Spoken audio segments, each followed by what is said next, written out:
Hey, everybody. Welcome to the Daily Objective. Some big political events this week, as you know for sure, and definitely if you've been watching this show. The midterms took place, and it's pretty unequivocal that the voters voted against Donald Trump's selected candidates, and candidates who look and behave like Trump, and candidates who insist that Trump won the 2020 election and it was stolen. People who generally are part of that lost for the vast majority for the most part. Another reason that Republicans did not get the red wave that they had anticipated and expected and could reasonably be expected when the incumbent is the member of the opposite party, in this case Democrat, is abortion. I think the exit polling and the surveys reflect that. I think that could have been accurately predicted, and it was. Still, even with abortion being overturned in the Supreme Court, or Roe v. Wade being overturned in the Supreme Court, Republicans expected the red wave, and I have not seen any of them really come to grips with the fact that the American people want abortion rights. The American people, certainly women, and as I said during the episode I did about the Iranian protesters, I'm embarrassed by how few men are vocal about this. Not that like all men are, a group and we all represent each other, but there's something embarrassing about a culture in which the rights of women are like, it's not masculine to stick up for women. And look, I'm hardly, I guess, what you call like a modern feminist. I'm not out here saying, men and women should have this egalitarian view where they see each other as perfect equals. No, I mean, but in the eyes of the law, when any one of us is under threat legally, then everyone else ought to speak up, because none of us are free if any of our rights are being violated. In any case, women voted to protect abortion rights, and hopefully many men as well. The American people are not at this stage religious enough to get rid of abortion rights, and that's just a fact. So Republicans have not really acknowledged this elephant, pardon the pun, because that's the mascot of the Republican Party. They have not acknowledged this elephant in the room, but what they were very quick to acknowledge is that Donald Trump is largely the reason that they did not get their expected red wave, their expected taking of the Congress and the Senate. They were hoping and expecting to win big time, and they barely won anything close to what they had hoped and expected. So it's definitely an historical event when we see prominent Republican voices saying Donald Trump is the problem. It's time to move on from Trump. Nobody was saying this the day before Tuesday evening, Tuesday night, once the results were pouring in and being reported that Democrats were winning a lot more seats than expected. Suddenly you start to see people saying, okay, Trump is the reason, time to get rid of Trump. And they are correct to see that he's the reason, him along with abortion. But at least they're half acknowledging the reason they lost or did not win to the extent they had hoped. Now, earlier on Tuesday, as there were some controversies surrounding the polling stations, I think specifically Arizona had like a dysfunctional machine or something. I don't know exactly what was going on. I just know how Republicans and conservative pundits were reacting to it, freaking out, having Twitter meltdowns, announcing, oh, they're stealing the election, right? Because anytime there's any sort of glitch, anytime there's any sort of hang up at a polling station, anytime a machine is broken or the lines are longer than expected, or in just some way the voting process is not going smooth, it can only be that there's an election fraud going on, and election fraud can only mean Democrats are stealing from Republicans, right? Because God knows Republicans don't follow the ends justify the means strategy, right? They definitely don't think they're saving the world from, evil in their mind. Only Democrats would ever steal votes. And anytime there's any sort of hiccup in the voting process, it can only be that Democrats are stealing the election from the pious Republicans. But yeah, so as I was watching, Michael Knowles, Matt Walsh, just name a Republican. I think Ben Shapiro was starting to participate in this bullshit as well, which is a new low for him. That is, treating every half-assed indication of a hampering of the vote of the voting process as a sign that the Democrats are stealing the election. As I was seeing prominent mainstream Republicans and conservatives perpetuating this narrative on Tuesday, I'm thinking, I'm cringing, and I'm thinking, here we go again. Here we go again. But then what happens? The results start to come in on Tuesday evening, and they put all that nonsense away, and they just started to live with the results of the election. And they started to say, yes, this is because of Trump. So what was different about this past Tuesday versus the election of 2020 is that back in 2020, the president was the figurehead of QAnon, an absolute whimsical charlatan who makes up stuff at his own discretion with no reference to reality. And Donald Trump, if you didn't guess it, is who I'm referring to, the president at the time. Before the election, he said it's going to be stolen by the Democrats. During the election day, Donald Trump said it's being stolen by Democrats. And after the election, Trump has to this day maintained it was stolen by the Democrats. And when somebody that prominent with that much of a cult of personality keeps repeating the same stuff over and over again, people go with it, it seems. A certain number of people do, and not many people are willing to stand up for what they know to be true, which is that there was no proof. There was some evidence of election shenanigans, as happens with every election, but there's no proof of just wide-scale election fraud in favor of the Democrats to the point where it could have given the election to Biden improperly. But that's what happens when you give QAnon the White House, when you give just the lowest elements of society, conspiracy nuts. Remember, Trump first came on the scene back in the early 2010s with questions about Obama's birth certificate. Very interesting angle, right? Very interesting way, target audience to go with, right? That was a very fringe group of people that had serious questions about Obama. Where was Obama born? Which didn't really matter, by the way. Even if Obama had been born in Kenya, he had every constitutional right to run and become president because his mother was a natural-born American citizen, and that's all it takes. One parent to be American at the time of your birth, and you may be president. So it didn't really matter where Obama was born, but Trump tapped into the sentiment of a certain segment of the populace that felt very unheard, very overlooked, telling them like, oh yeah, this president Obama, who is this guy? We don't even know who he is. Where was he born? What's his real name? Like, what is he Muslim? What is it? Does his birth certificate say something he doesn't want us to see? Absolutely disgraceful. And as time passed, of course, Trump ended up running for president a few years later.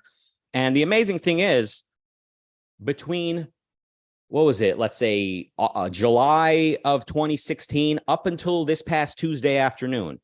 From July 2016, whenever the National Republican Convention was of that election, up until this past Tuesday afternoon, criticizing Trump, hating Trump, wanting Trump to disappear and not come back meant you had Trump derangement syndrome, right?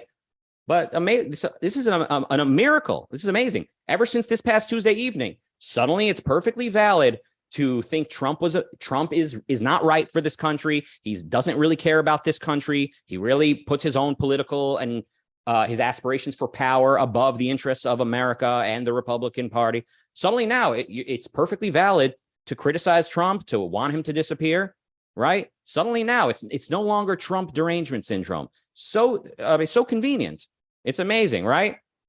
So yeah, we're seeing a lot of conservatives, including people who completely sold their soul to Trump, completely refrained from criticizing him, refrained from acknowledging what a disaster he was.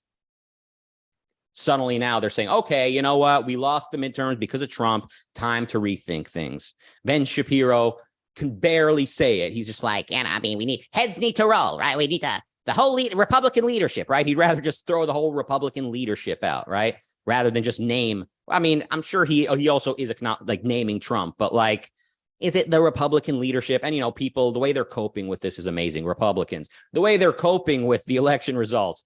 Oh, it was weak candidates. Oh, interesting. So Trump chose candidates who lost because they were chosen by Trump, but Trump is still not the problem. Trump is the problem, and conservatives and Republicans are finally acknowledging it. Again, like I said at the start of this episode, they're halfway there. The full truth is it's Trump and it's abortion. The American people, God bless them, are not giving up on that right. And it's not the right to kill babies, as coping Republicans keep calling it. It's not the right to kill babies. It's the right for adults to plan their own life. And if they get pregnant by accident, or they get pregnant on purpose, but then circumstances make it very inconvenient for them to be pregnant, they may make the personal decision to have a procedure done that will terminate the pregnancy. Love it or hate it, see it as a Holocaust or see it as a benign and harmless procedure. However you see abortion, the American people and people living in the modern world, women and men, are not ready to give up that right. But anyway, let's focus on Trump at least, because the Republicans have an interesting sort of what do you call it, a civil war? They're the sort of mainstream Republicans and conservatives, they're pretty unified about this right now, from what I've seen. They're pretty unified. They're like, yeah, time to move on from Trump. This DeSantis guy, he seems like it, right? And what was interesting yesterday, we did an episode, me, Nikos, and Mark. And I think Nikos was saying something like, well, I need to learn. I'm trying not to do his accent. It's, distracting. I need to learn more about DeSantis to see maybe he's worse than Trump. And I was like, no. Listen, I know I sound like I have major TDS, right? Trump derangement syndrome, and I'm on the left and I'm blue pilled and all of that when I say this. But Trump is as bad as it gets for this reason. It's not his policy per se. It's his method. The guy is a man of caprice. And like I said before, you can see this by the way Republicans handle these election results versus the way they handle 2020. Look at the difference between how they're handling this. They're doing some level of soul searching versus we know how 2020 went. And the difference is Trump. And it's not because the media demonized Trump. It's because of Trump's own actions and behaviors, his whimsical method or lack of method. This is why philosophy matters. And Trump, I think, taught me. He showed us, if we are willing to see it, the sort of intersection of philosophy with like political culture. You don't vote for someone just based on policy. You vote for kind of you should vote for what they represent in like the spirit of the country and the philosophical approach that the country has, as reflected in this candidate. And Donald Trump, like I said, he's a man of caprice. Just everything's arbitrary with him. He can just announce the election's being stolen. And there's countless other examples of him just talking out of his butt. And it becomes true in the eyes of his audience. These guys, they see themselves as like just so outside the box, right? The Trump supporters, they're just so much smarter than the rest of us, right? They don't believe the media. They don't believe the mainstream. They have a special access to facts that none of us have access to. Good Lord, conspiracy nuts. And these people, conspiracy nuts and bigots and just absolutely mystical lowlifes, they have a place in society away from any position of influence. By popular vote, we should keep these people away from positions of power. That's it. They're entitled to their opinion. They're entitled to speak, but they're not entitled to anybody else's platform, and they're certainly not entitled to hold political office. And Donald Trump, he tapped into these people's sentiment. He tapped into the conspiracy nuts. He tapped into the xenophobia. He tapped into the suspicion of capitalism, the suspicion of corporations and of banks. Remember, Trump said, you know, hedge fund managers are not going to get away with everything they've been getting away with. That was one of the promises he made. Trump said, you know, if someone wants to move their factory to Mexico, there's going to be consequences. Other than his policy being disastrous, you know, being anti-capitalist and disastrous, it's the method that bothers me most. I remember there was a time when I thought the worst thing that could happen to America is that we become a Scandinavian country, you know, that we become a Scandinavian entitlement state. And that's, you know, what the Democrats were going to turn us into and what they still are doing, right? What they still might do. I hate to say it, but a Scandinavian type of state it can be saved, but having a capricious mystic of a leader who just makes up nonsense as he goes and his audience eats it up, that is not someone we can reason with. And when that person has political power, we are in deep trouble. Thank God the American people were never really that into Trump. And I know a conservative media pounded this idea into us constantly, that it's just the left that hates Trump, right? Trump isn't so bad. It's the left who told you not to like him. Nope. Turns out most Americans, certainly most voting Americans, were at best lukewarm about Trump. So can Trump become president again? He can. God knows we could be back here at some point in the future talking about, you know, President Trump and what's coming next. But here's what it would take for him to become president again. Same thing that happened last time, basically. This very unlikely candidate, the guy who says the darndest things, Donald Trump, all he really needs to do is have his own supporters cheer for him loudest and vote for him more than any other individual Republican, right? Because the primary voting process, it's a bunch of Republicans running against one another, and the one with the most votes wins the nomination, whether you like it or not, typically. There have been times when a party didn't give the nomination to the candidate with the most votes. It was a Democrat in the 60s or 70s. It was during the Vietnam War.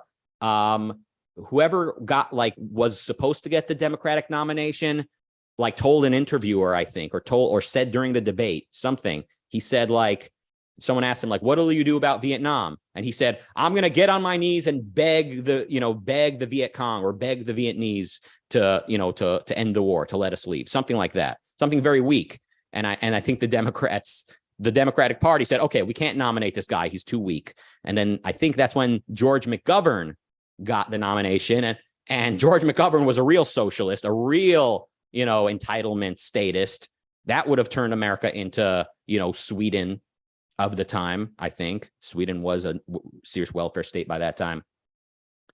And George McGovern lost by a landslide, right? So I think my recollection of this whole process from the 1970s or so is correct, right? I could be wrong. I wasn't actually alive, believe it or not. But that's my impression of what happened. So it is conceivable, by the way, that Trump gets Trump gets worthy of the nomination in terms of how many states he wins in the primaries, and the Republican Party puts their foot down and says, no, we're giving the nomination to, let's say, DeSantis or someone else. They have the ability to do that. But I think what we will end up seeing if Trump runs, and he probably will, but if he, oh God, it sucks. I'm already cringing in advance. But if Trump actually is successful in the primaries, the more Trump wins in the primaries, the more states he wins, the more you're going to see conservatives and Republicans start to come back to his side and say, you know what? Trump wasn't so bad, right? He was our guy. He did okay. The left hated him, right? The left told us he's a disaster. It was always the left. So you're going to see all the same people, Matt Walsh and Michael Knowles and all these lowlifes coming back to Trump's side as he starts to pick up popularity again. And then if Trump gets the nomination, there's two things that are really bad. One, the Democrat nominee at that time, whether it's Biden or someone else, could be really bad, such as Hillary Clinton. And the people don't want that Democrat. That's one possibility. The other possibility is exactly what happened in 2020. Most people vote against Trump, and he insists that he's winning, and his fans, his supporters, take action and act out of control and belligerent again.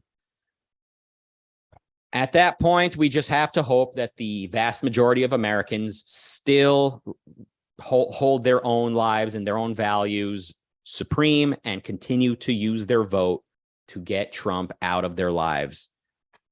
And so whenever it is, whether it's now or whether it's in 5 years from now, the day, God willing, will come when Trump just finally exits politics. I don't think anymore that Trump has the ability to just basically hold office indefinitely, because like we've seen that there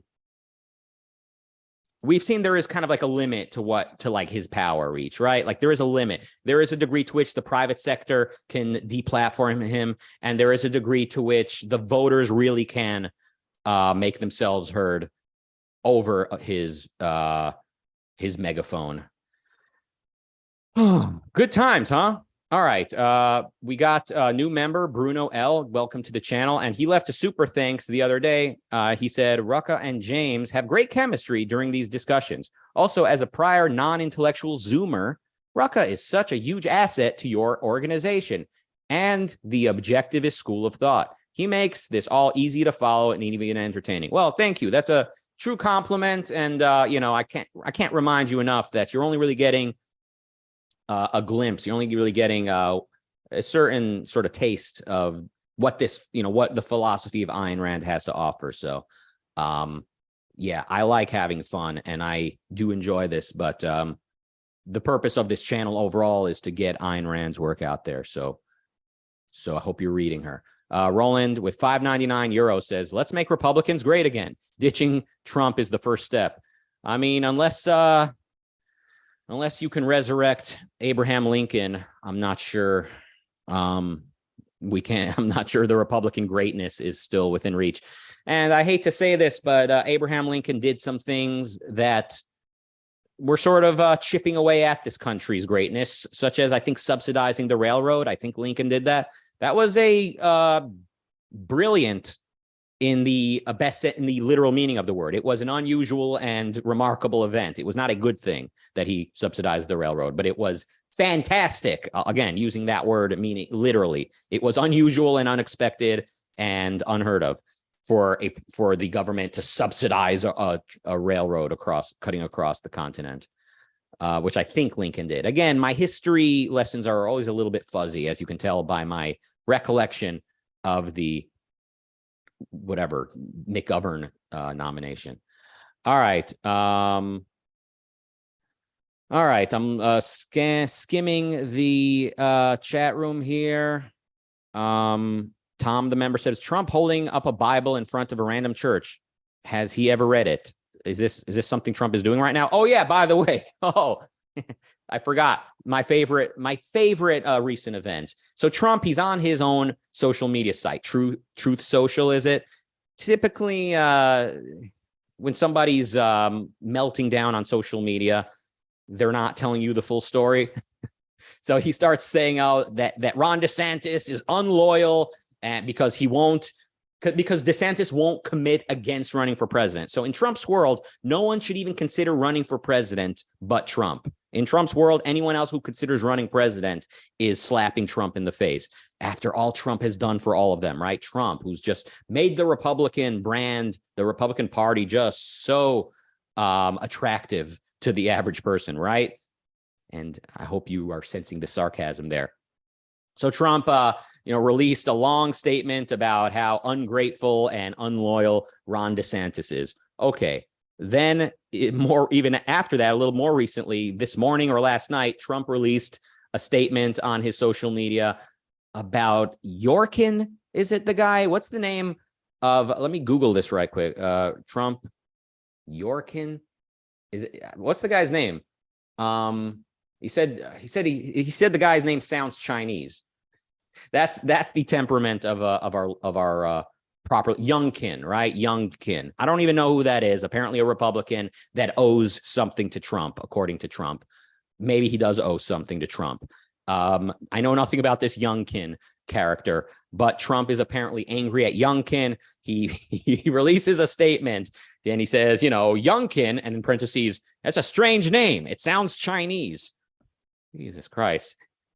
Okay, but you'll see where I'm going with this. He just starts unloading about how bad Youngkin is or how much Youngkin owes to him. Basically, I made this guy is Trump's message. Maybe he did make him. I don't know. But what struck me is then on Twitter, I'm seeing Ben Shapiro and various others going, what in the world? WTF? Can you believe Trump is saying this? This is news to really.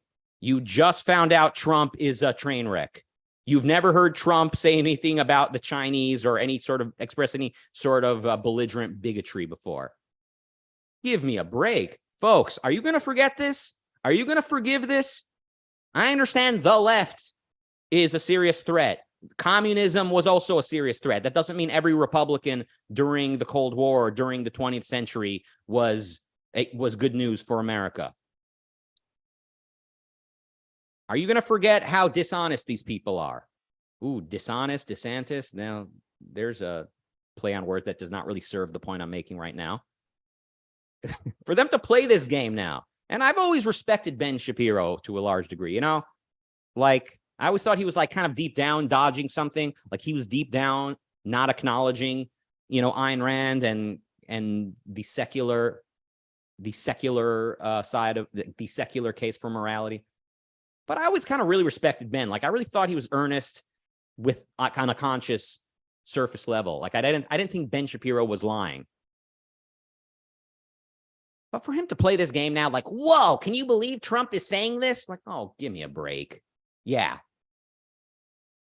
Trump is finally showing us how crazy he is, right? We had no idea. And Candace Owens is now like literally the day after the midterm election, the day after Republicans started throwing Trump under the bus, finally. And Candace Owens is releasing videos talking about how, oh, Trump got mad at me. I didn't really do it. I stuck up for Trump regarding his view that vaccines work. And like Trump said vaccines work. And of course, all the crazies on the right got mad at him for that.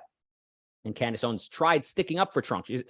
She said, guys, I don't think Trump is a shill. I don't think he's a shill for Pfizer. No, he's just old. He's out of touch because he would just watches TV. That was her defense of Trump. And that got back to Trump. And Trump was then like rude to her. He snubbed her the next time they passed each other by. And so now she's like releasing this video like, yeah, I didn't really like that. I didn't think he was a very good leader or even like a friend or colleague. You can go watch the video. The point is, you know, Candace is finally telling her story now that the midterms happened and it's clear that Trump is not it right now and may never be the Republican nominee again. Now she suddenly got an expose of Trump. So disingenuous. And they'll all be back. They'll all be Trumpers again the minute that Trump is the nominee or the president or seems to be Republicans' leading figure again. Never forget and never forgive unless they really truly do learn their lesson, which let's just say I'm not holding my breath. Oh, my favorite color, by the way, people ask me, what's your favorite color? Bright purple, aka big super chat color. Phil with 50 pounds says, at the 11th hour, on the 11th day of the 11th month today, I wondered what those young Americans scattered in cemeteries all over Europe and who made the ultimate sacrifice for freedom would have thought of a cheat like Trump becoming president.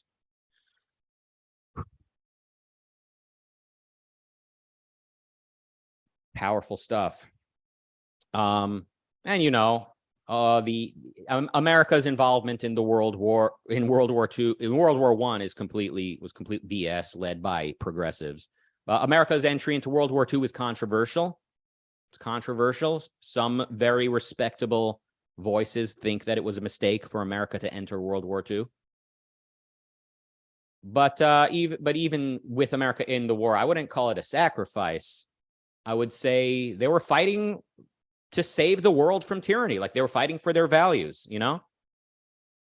So even if someone today were to go to Ukraine and fight against Russia, I wouldn't call that a sacrifice unless they were doing it altruistically, like saying, I have no interest in this, but I'm only doing this because, out of some kind of feeling of duty. So I would prefer to think and hope that people getting involved in foreign affairs in a good conflict, like in a conflict against true evil, such as the Axis of World War II, or such as Russia today, not the news station, but the country today. I would like to think they're doing it because they're fighting for what they believe in, their own values. I hope they're not sacrificing. I hope they're not neglecting their own, let's say, kids or what they value in America for the sake of going out there. But anyway, nice. Thank you, Phil, for the contribution as well as the sort of poetic statement. Kirk Wilcox with $2 says, "What are you, on the left?" Oh, no, Kirk. I was only on the left until Tuesday late afternoon, evening. Yeah, Tuesday evening, I was still on the left for wanting Trump to dissipate and to evaporate. I was on the left for that. But ever since Tuesday night, it's perfectly reasonable to criticize Trump, to dislike Trump. You can be a perfectly respectable defender of liberty and the American way and want Trump to take a hike. So I saw somebody tweet, I wonder if Republicans are going to start hoping for Trump to be indicted and imprisoned, because he's facing all types of charges regarding January 6th. And of course, up until Tuesday, Republicans said, oh, they're indicting Trump. It's a political imprisonment. It's a political, show trial. It's a monkey trial. It's a theater, right? I'm wondering if now you'll start hearing Republicans going like, you know what? Yeah, Trump really, he broke some laws. Let's put him behind bars for a little bit. Be interesting to see. Justin with 199 says, Shapiro always disliked Trump. He was just hiding. Yeah, I mean, hiding. Yeah, something. I mean, he was a real never Trumper. I believe he voted for Hillary Clinton. That's how true he was to what he believed. But over time, he, some would say he became captive of his audience. Like he knew he can't really be anti-Trump and keep his audience. Or others would say that Shapiro himself, like earnestly or like at a very surface level, at a conscious level, evading some things he knows deep down, just was like, yeah, the left is so evil. The Democrats are so far left that we just need to get us past this next election cycle and not let them win. And then, and then once Trump is finally out of office, then we can get back to a better course. That's kind of probably what he was telling himself. I don't know. He criticized Trump plenty, but it seemed to always be within the margin of what was acceptable. And certainly today, to see Ben Shapiro showing what Trump was saying about Youngkin, and Shapiro's like, oh my God, what the F? I can't believe this. Like, what the hell is going on? What? WUT? What? Yeah, really. This is so unusual, so unheard of from Trump, right? I'm as shocked as anybody. Wait, did you know this about Trump? I had no idea. Imagine the brazenness. So yeah. Gerard, the non-member, says, apparently there is a Lincoln Project show. Lol, is that me? Am I the Lincoln Project now? I thought that was only until Tuesday that hating Trump makes you Lincoln Project. I thought since Tuesday night, the conservative, the smart Republican position is that Trump is, it's time to get rid of Trump. So anyway, in conclusion today, the reason this election came and went without widespread pronouncements of voter fraud is because Daddy Trump, the QAnon ghost whisperer Trump, who communes with the spirits and knows all intrinsically, was not there to in a brazen fashion insist that the election was stolen in a way that makes people start to believe it. They hear it with such assertion. And we see that, yeah, Michael Knowles just doesn't really have the balls to go that far. Other conservatives, Matt Walsh, name the Republican. People throughout Tuesday, they were tweeting, oh, they're stealing the election in Arizona, blah, blah, blah. But kind of once evening rolled around and the elections were coming in and all the adults in the room were just taking these election results at face value. The conservatives got in line and they coped with what was actually taking place, which were the election results. And that's what's up. All right. Because it takes some serious balls. It takes some serious balls to look the world in the face and lie to them. And Trump had balls. He was a liar, but it takes balls to lie. Not courage, not honor, not bravery, but there's a certain type of thaw confidence that it takes to just truly lie and to stick with it and to run with it. And my fear at this time is that Trump is coming back like Chucky the doll, like Thade in the 2001 Planet of the Apes, that this SOB is just not going away. Well, but here's the good news. The good news is there's going to be infighting and civil war among Republicans in dealing with Trump now. So at least there'll be some entertainment value and hopefully enough chaos for them to lose again. And I know the Democrats are going to devastate this country with whatever they do when they continue to win. But this is an emergency. The emergency is a mystic QAnon Alex Jones fan was president and mustn't be president again. So that's the good news. Was there another item of good news? I don't remember. Here's some good news. Dylan Fritz with $20. Thank you for that. Yeah, the other good news is there's only one of Trump. All right, there's only one of him. I certainly don't think anyone else could pull off what he did. No one else. And there's horrible charlatans, horrible nationalists, these conservatives, guys like Josh Hawley, makes me sick to my stomach, okay? Maybe Ron DeSantis is a similar type of nationalist populist. Maybe he is. I'm not sure yet. He certainly shows signs of it. But yeah, Josh Hawley, this scumbag out of Florida, Sabatini, these people are beneath contempt and would devastate this country. But at the end of the day, they need to kind of live with the results of elections. You know what I'm saying? They've only been emboldened to come out of their shells under Trump and with the sort of ghost of Trump about. At the end of the day, virtually everyone needs to live with the results of elections. And when the American people vote to protect abortion rights, when the American people vote in a way that expresses they don't want Trump or anyone that looks like Trump, Josh Hawley and Ron DeSantis and everyone else on some level needs to accept that and internalize it and adapt to it. So there's only really one of Trump, okay? There's only one guy on earth who he's enough of a kook, but also enough of a marketing whiz and has just the ultimate chutzpah to get as far as Trump did and manipulate an audience to the extent he did. But the end is in sight, okay? The end is in sight. There will be life after Trump. So thank you for joining me on this Trump derangement syndrome rant. Believe me, I would like to move on from this, and please enjoy the spectacle that's about to happen now as Republicans scramble to find their way and to figure out what they're doing. I think this really is good news, by the way. If I didn't articulate myself on this point, I really do think that these nationalists, conservatives that are so scary to so many of us, I kind of think they're going to have to moderate now that like the reality of voting results are starting to pour in, and they're realizing like, yeah, like you thought this is it. Like you wanted too much too fast. You know what I'm saying? Just like hippies in the 60s, they thought, oh yeah, we're overturning all of society and we're going to start from scratch. And then within a few years, the hippies all kind of had to realize, yeah, like we just need to find our place in society because we're not like, this was not the end of civilization. We're basically going to have to get jobs now. Similarly, the alt-right, the new right, the populist nationalists, they thought this is a brand new chapter in American history and we're going to basically get to rewrite all the structure of civilization. We're going to be able to ban abortion. We're going to be able to, I don't know, just make up the laws from scratch.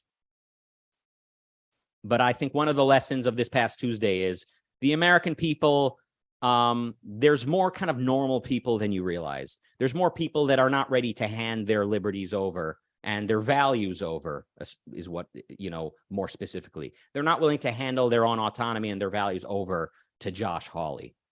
So there is hope and there is cause for optimism. Thank you all for joining today. Really good, vibrant chat room, and I just really can't express my gratitude enough for these super chats.